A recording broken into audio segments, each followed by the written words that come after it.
Hi everybody! Today we're going to talk about our favorite Spider-Man 2! So I'm doing a review on it. Me personally, I love Marvel films.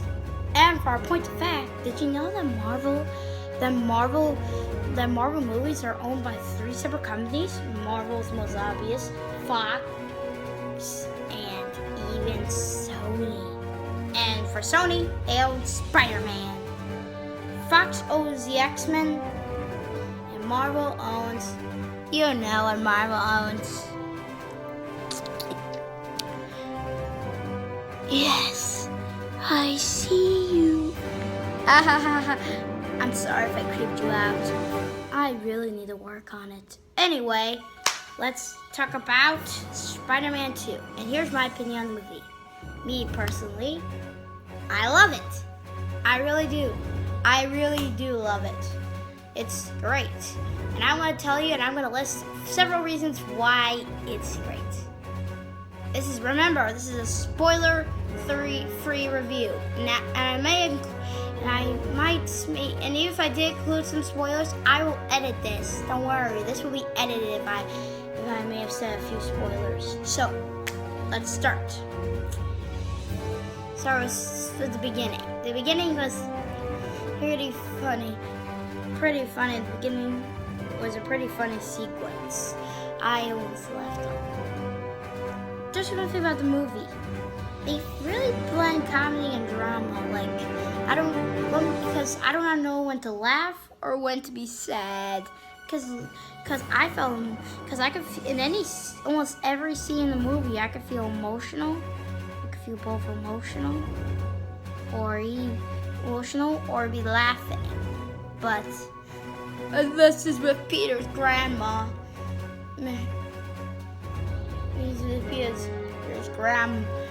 Peter's aunt. It's always so sad. This is a movie your kids should really watch. The dialogue is amazing. The characters are all amazing. So let's do the movie for you. Let's start with the story. So the story is just great. Pretty common for a superhero. There are several different stories in the movie. The most common story in the movie is probably the most common story in the movie is how Peter Parker is conflicted between being Spider-Man and being a regular person. And every time when he puts on a suit, no matter how great he's doing, how great and nice he is, it always gets negative consequences that have a lasting effect on him. The consequences are pretty hilarious, but another story is about Peter trying to make it up to Mary Jane, which I'm ignoring that. So another theme is about trying to stop Dr. Octavius, or also the octopus. Octopus. He's only called Octopus because you know exactly why. Dr. Octavius from destroying the city and doing his evil. But that's all secondary. The main conflict is definitely. So yeah. Some other storylines between them, like Mary Jane trying to choose between Peter and her boyfriend, Peter and her other boyfriend, and Harry trying to find who was his father, but find Spider-Man trying to kill him, and Aunt May trying to Aunt May suffering from bankruptcy, and the bank is trying to take a hold of her, and now she's trying to get in the bank. But all this linked to Peter. Peter is all in every one of those stories. Peter is always involved in them. And Dr. Octavius' story, he may be one of the greatest villains. Like in the beginning of the movie, in fact, but we don't really start with the villain. He always very secondary. This video's getting pretty long. He's very a secondary villain in my opinion. And by secondary, I mean he's not the main focus of the movie. He's not really the main focus. In fact, up to 20, he doesn't show up until 20 minutes in the film. And he's only showed up in like 5 or 7 scenes in the entire movie. But those scenes really reflect on him.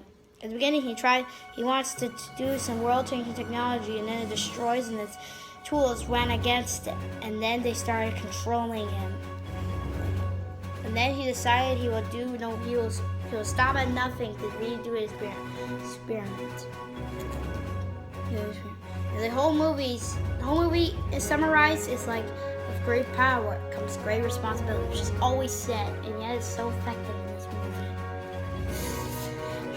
And also and that pretty much wraps up the story. Look, I could go into so much detail, but I don't want to make the video long. So now let's go into to the next section. The effects. And by effects, I mean special effects, CGI, any type of those like movie effects that they like to use.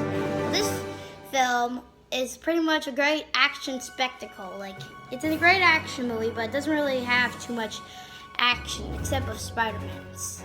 Me personally, they actually executed very well. Very well. Just like all the early CGI, when they make early movies with CGI, they look more real than the newer versions. With Spider-Man, that's definitely the case. Spider-Man has obviously looked CGI, but I don't know what's real. But even though it's pretty CGI and with some of his movements and stuff like that, but still, his suit looks so real, like someone's actually dressed up in that, and everything else was just effects. And even the city, even though you may have used some CGI movements, it looked like a city in New York. And also, I really like how they really look at people's faces to describe emotion. Emotion and music. Also those claws. Also, Dr. Octavius' claws were amazing as well. Those claws were actually used from practical and CGI to make them look as real as possible. Me personally, my favorite scene in the entire movie will probably be the train scene. Where Peter was fighting Dr. Octavius on the train. It was very powerful. It uses very little spectacle and more realism than spectacle, and it was one of the most emotional. And as for the battle, it was one of the most emotional scenes in the movie. So that's the effects, since they all linked up to the same thing. Always have the same thing. With great power comes great responsibility. So we are trying to balance his power with his responsibility, like trying to balance being Spider-Man and being a regular person trying to get a job. All right. Now it's time for the characters. My favorite part about the whole movie is probably the better characters. I was getting Mary Jane. Like, she's like, yeah, she acts like a person as well, but I don't fully like her really much. But still, let's go to the other ones. Two of the characters that one of the characters that does not really seem to fit or act like a human is Harry. He's really angry all the time. He's really angry and acts something like a person. Like, what? Yeah, it's more like I wouldn't be surprised if he was like a robot. This is getting really long. I'm gonna have to wrap this up quickly. All right. So Aunt May is probably every time when Aunt May was showing her performance makes the scene pretty sometimes really emotional. And then Peter Parker is like main character. It's pretty much Peter Parker would often be your favorite character in the whole movie. I also love all the other, and even all the side characters. Side characters were great as well. And even in the newscaster guy, he always puts up a great performance. Sometimes he can be, sometimes you can't deny that he's pretty hilarious some of the time. Especially how I go like this. Who doesn't love that? So that's pretty much the. So that's pretty much the sum of the movie. The sum of the whole movie is that Spider-Man is a great action comedy movie. Even though it's called Spider-Man, they should, the title's called Spider-Man 2. It seems instead of Spider-Man 2, it's more like Peter Parker, more like Peter's responsibilities. And that's pretty much it. It's a great action comedy with great characters, stunning spectacle, with some spectacle elements that make it, and they use great and good spectacles, but their spectacality is very realistic and realistic looking. It's something that The Dark Knight has not achieved. The Dark Knight is one of my favorite movies of all time, but they really showed Batman as a symbol, not his personal life. But in Spider-Man, it showed how Spider-Man was a symbol to most kids and people, and also showed Peter Parker's personal life in it. Something that The Dark Knight never really did. So that's fully it. So that's fully it my review. Thanks for watching, and goodbye. And tell your kids to watch this movie. Buy it for them. Anything. This movie must be seen by your kids, and even with your parents. You better do that. Convince your parents to make you watch that movie. So, I'm out. See ya.